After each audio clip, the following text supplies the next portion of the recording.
In 2020, a team of researchers published what remains the largest ancient DNA study of Viking Age individuals ever attempted. 442 ancient genomes, pulled from burial sites across Scandinavia, Britain, Ireland, Russia, and Greenland, were sequenced using whole genome analysis and run through principal component analysis. Add mixture modeling and haplogroup mapping against modern regional populations. The study appeared in Nature. Its lead author was Ashot Margarian. When the results came back, the genetic map of Norse Britain did not look the way the history books said it should. The signal appeared in concentrations no one had predicted. It turned up in regions the written record treated as peripheral contact zones. And in some places the Anglo-Saxon Chronicle described as heavily Norse settled, the genetic footprint was weaker than expected. The maps produced by this data and the maps drawn from 1,000 years of written sources do not match. That gap, specific, measurable, and so far unresolved, is what this documentary is about. Before examining what the DNA found, it is worth understanding exactly what it was supposed to find, because that contrast is where the fracture begins. For most of recorded history, the story of Viking Britain has had a clear shape. The Norse raids began in the late 8th century. Lindisfarne, 793 AD, is the conventional starting point, and for several generations, the primary pattern was coastal assault and withdrawal. Then, beginning in 865 AD, the dynamics shifted. A large Norse force, recorded in the Anglo-Saxon Chronicle as the Great Heathen Army, moved into England and stayed. By 886 AD, the Treaty of Alfred and Guthrum had drawn a formal boundary across the country. East of that line, roughly Yorkshire, the East Midlands, and East Anglia, would become the Danelaw, the zone of official Norse political and cultural dominance. West of it, England remained under Anglo-Saxon control. This boundary is not just a legal artifact, it became the organizing principle of how historians, archaeologists, and geneticists thought about Norse presence in Britain. Look for Norse influence east of the line and expect to find less west of it. The place name evidence appeared to confirm this. Scandinavian suffixes, the by suffix of Grimsby, the Thorpe suffix of Scunthorpe, the Thwaite suffix of Braithwaite, cluster heavily in Yorkshire and Lincolnshire. The Domesday Book recorded property, not people, but its distribution of Norse-derived names reinforced the same picture. The model felt stable, and for a long time there was little reason to question it. But place names record language, not bodies. They tell you where a culture's administrative and linguistic footprint was strong enough to persist through 8 centuries of change. They do not tell you where people actually lived, reproduced, and died. Ancient DNA records something different. It records biology. And when those two records began to be compared at high resolution, they started producing different maps. The study that changed the resolution of the question was not the first genetic investigation of Norse Britain, but it was the most comprehensive. Earlier work had relied on Y chromosome analysis, single patrilineal lineages that offered a partial and sometimes misleading portrait of population movement. Margarian and colleagues used whole genome sequencing, capturing both paternal and maternal lines, as well as autosomal ancestry, the full inherited landscape of each individual. The scale alone was unprecedented. The finding that complicated everything came before the regional mapping even began. When the team analyzed the 442 Viking Age individuals, many of whom were buried with classic Norse grave goods in Scandinavia itself, a substantial number carried British and Irish ancestry. The movement, in other words, was not a one-way current from Scandinavia into Britain. It was bidirectional and complex, and had been operating long enough for British genetic material to accumulate in Scandinavian burial populations before those populations were moving outward again. If the Vikings who arrived in Britain already carried some British ancestry, then reading the settlement picture from graves and chronicles alone becomes far harder. You cannot simply count Norse-looking burials and call that a population census. The regional picture emerged from a different source, and it is the part of the story that refuses to fit neatly into the standard model. In 2015, a team led by Stephen Leslie and colleagues published a landmark study in Nature using fine-scale genetic cluster analysis of modern British populations. The study included 2,039 individuals with deep regional roots, people whose families had lived in the same area for at least 2 generations, selected specifically to capture the genetic structure laid down by past population events. The study was not a Viking study. It was a general investigation of British population history, but embedded in its results was a finding that nobody had expected to be so geographically awkward. Scandinavian-affiliated genetic signals appeared in clusters that extended well beyond the Danelaw boundary. Certain western and southwestern regions showed Norse-linked ancestry components that written records do not easily explain. The Danelaw was a legal and administrative line. The genetic data did not respect it. Because the Norse signal in Leslie and colleagues' study appeared as a secondary result, not the thing the team set out to find, it is considerably harder to dismiss as the product of an agenda. To understand why that matters, it helps to establish the control case. Orkney and Shetland are not where the anomaly lives. In those islands, every line of evidence converges. Place names are almost entirely Norse. The archaeology is unmistakably Scandinavian, and the genetics confirm it. A study by Goodacre and colleagues in 2005 found approximately 60% Norse patrilineal ancestry in Orkney's modern population. Later autosomal studies confirmed the pattern. Norse longhouses at sites like Buckquoy and Poole show physical structures built in a Scandinavian tradition. The written record, the archaeology, and the DNA all tell the same story. That alignment is important. It establishes what genuine heavy Norse settlement looks like as a genetic signature. It gives researchers a baseline. And when you hold that baseline up against the signals appearing elsewhere, the contrast becomes the problem. The Wirral Peninsula in Cheshire is not supposed to look like Orkney. It sits on the western coast of England, well outside the Danelaw boundary, historically described as a zone of limited Norse conduct. But its place name density is striking. The name Thingwall, from the Old Norse Thingvollr, which means assembly field, marks one of the peninsula's settlements. That is not a casual borrowing. Thingvollr was the specific term for a formal legal and political assembly site, a concept at the heart of Norse governance. You do not get that place name without the administrative structure it names. The genetic data from regional studies of northwest England, including work associated with the Wirral and West Lancashire DNA project, shows Scandinavian-affiliated ancestry components elevated above what the Danelaw core model would predict. And then there is the Cuerdale hoard, recovered from the bank of the River Ribble in Lancashire in 1840, the largest Viking silver hoard ever found outside Scandinavia, containing over 8,600 items and weighing roughly 40 kilograms, deposited around 905 AD. A hoard of that scale is not left by people passing through. The combination of administrative place names, genetic signal, and concentrated material wealth points toward Norse presence in northwest England that the official settlement narrative has consistently underweighted. The partial explanation for this is the Irish Sea. Between roughly 850 AD and 1050 AD, the Norse world operated a maritime corridor along the Irish Sea that connected Dublin, the Isle of Man, Galloway, and southwest Scotland, the coasts of Wales, and northwest England into a single operational zone. The Dublin Norse Kingdom was one of the most powerful Viking centers outside Scandinavia. The Isle of Man was a major hub. Galloway produced the Galgaid Heil, the Norse Gaelic population that Leslie and colleagues identified as a genetically distinct cluster in their 2015 study. Welsh coastal place names carry Norse signatures. Swansea derives from the Old Norse Svansey, Fishguard from Fiskigarder.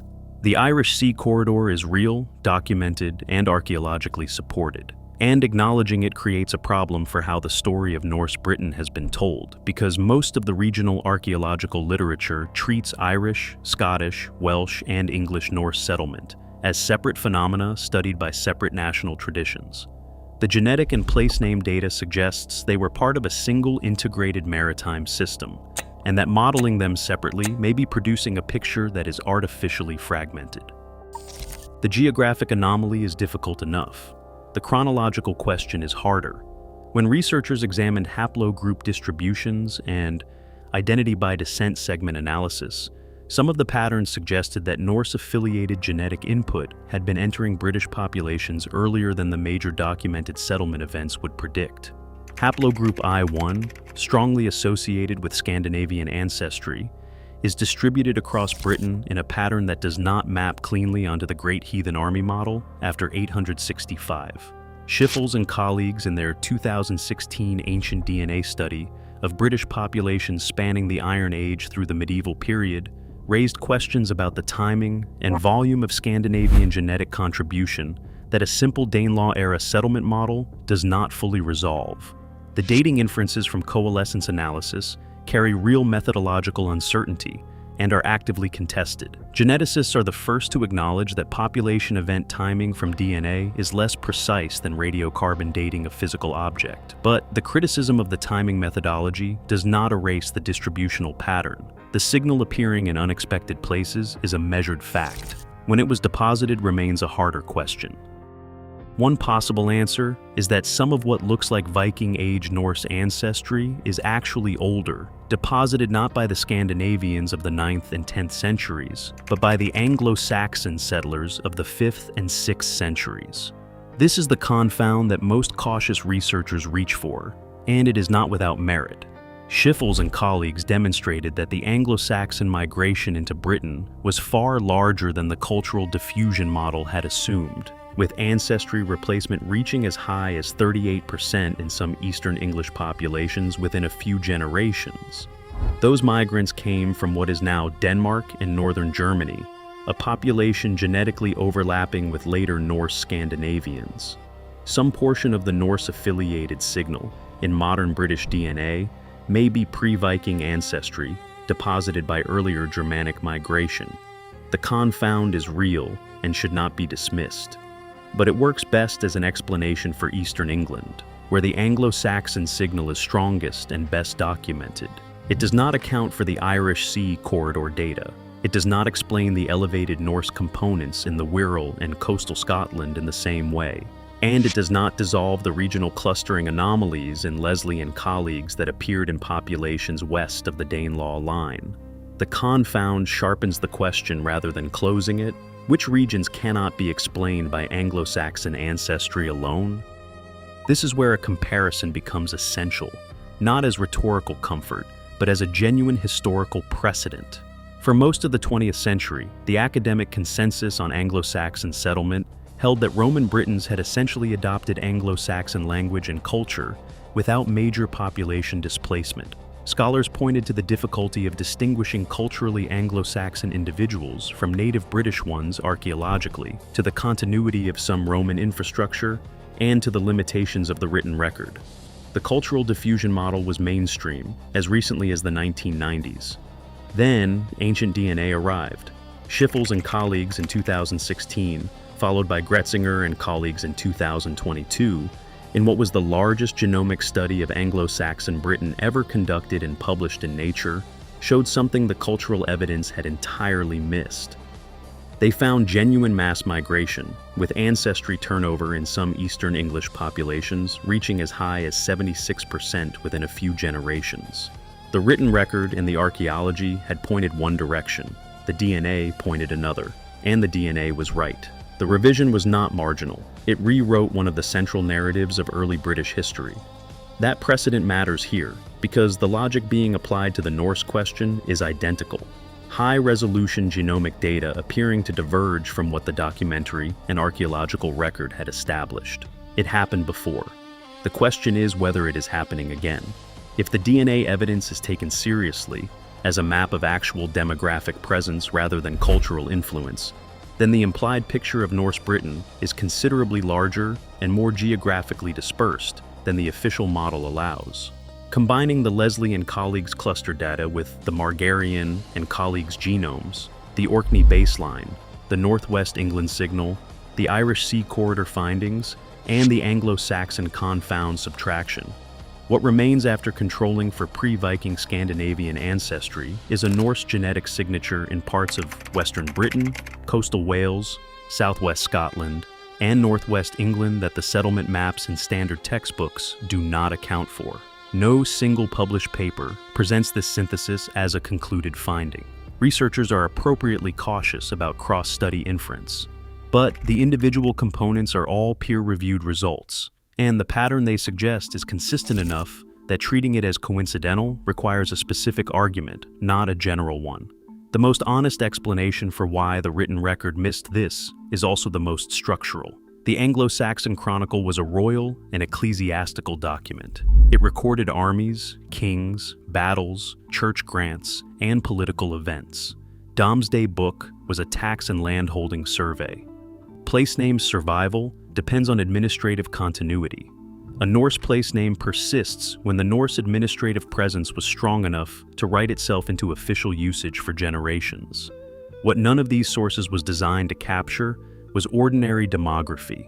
Norse farmers, fishermen, and traders who settled in western coastal communities, raised families, and left no hordes or churches would have generated no documentary trace. They would not appear in a chronicle. They would not appear in a land survey, but they would appear in a genome. The absence of written evidence for Norse settlement in a region is not evidence of absence. It is evidence of what medieval record-keeping was designed to capture, and it was not designed to capture the population history of people without administrative power. Isotope analysis of medieval skeletal remains from English cemeteries has repeatedly identified individuals with continental European dietary signatures buried in sites where the written record places no obvious continental presence.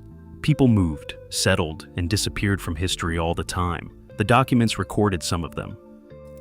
The remaining problem is one of confirmation. Modern population genetic data points toward Norse demographic presence in regions where Viking Age ancient DNA has not yet been systematically extracted. Studies of ancient British DNA have concentrated heavily on southeastern England, the region with the highest Anglo-Saxon signal, the longest archaeological research tradition, and the most accessible burial record. Systematic ancient DNA sampling of northwest England, the Wirral, Galloway, coastal Wales, and the Isle of Man at Viking Age resolution is sparse. Margarian and colleagues drew primarily on Scandinavian burials rather than British ones. The British side of the Norse genetic story is underrepresented in the ancient record. This is not a suppression problem, it is a preservation and identification problem. Viking Age burials in Britain are rarer than those in Scandinavia because Norse settlers in Britain may have adopted local burial practices within a generation or two. Cremation, giving way to Christian inhumation, Scandinavian grave goods disappearing from the record, and the bodies themselves becoming archaeologically indistinguishable from other medieval cemeteries. That invisibility in the ground is part of what makes the question so hard to close. The modern genome implies something that the ancient burial record has not yet been asked, in the right places, to confirm or contradict. Two maps exist. One was drawn over centuries from chronicles, land surveys, and place name distributions, and it places the Norse demographic footprint primarily east of a boundary drawn in 886 AD. The other is implied by genomic cluster analysis, ancient DNA, haplogroup distributions, and identity by descent modeling, and it suggests Norse ancestry in substantial concentrations across Western Britain, the Irish Sea Zone, and coastal Scotland, regions the first map either ignores or minimizes. The gap between those two maps has not been explained away. Scholars have noted it, partially attributed it to Anglo-Saxon confounds and Irish sea migration routes, and left it open. No published synthesis has produced a model that fully accounts for all of it. The deepest Viking Age layers at key sites in northwest England and coastal Scotland have not been excavated. The ancient DNA from those layers has not been extracted. The history written in chronicles is the history of kings and armies and the borders they drew. The history the genome is describing appears to be something else. The accumulated presence of ordinary people who crossed the North Sea and the Irish Sea, built their lives in places the official record did not think worth noting, and disappeared from the documents while persisting, quietly and measurably, in the biology of their descendants. Until the ground is opened in the right places, that history remains sealed inside it.